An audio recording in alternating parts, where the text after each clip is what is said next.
Kev, it's been a while, but I think we might finally have a game. Just how we're looking ahead of this one.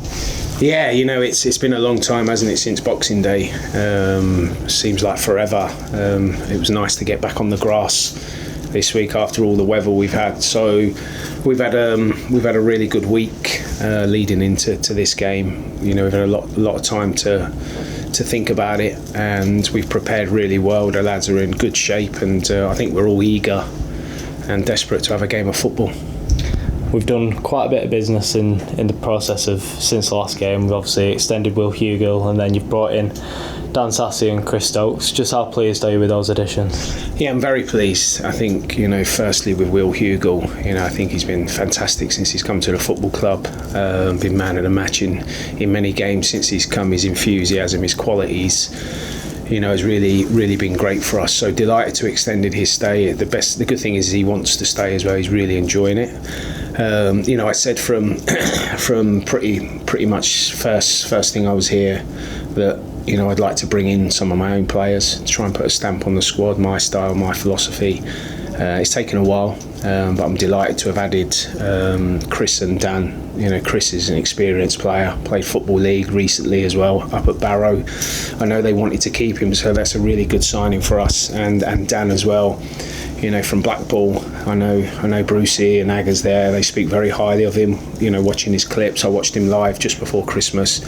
He's got National League experience as well at Rochdale, so he's a good player.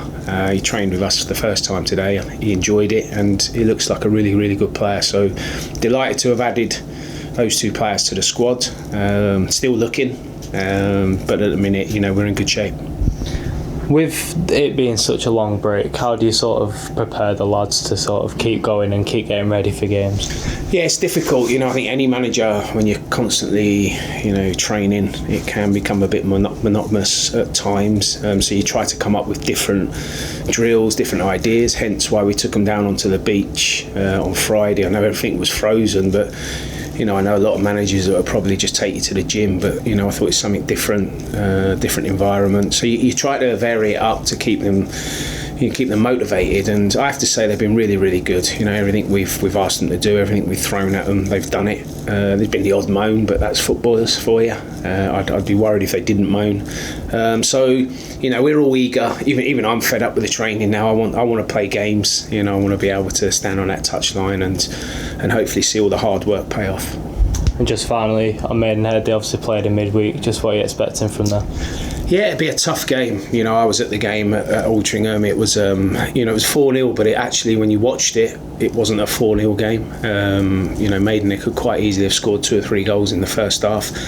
But it's like what their manager said in his post-match. It's about taking your chances, and Altrincham did, and they didn't. So, we've got to expect a reaction. He's demanding that from his players, so we can't be caught cold. We can't be still sitting on the bus 10 minutes into kick-off. We have to expect a bit of an onslaught, and if we can do that and deal with it, then as the game goes on we can settle down and play our own game. So we'll have a game plan. We're going there to obviously get a result. We know it'll be difficult, but it's a great game for our players. R5 on TV, some fresh faces in the squad. So like I say, we're in good shape and really looking forward to the game.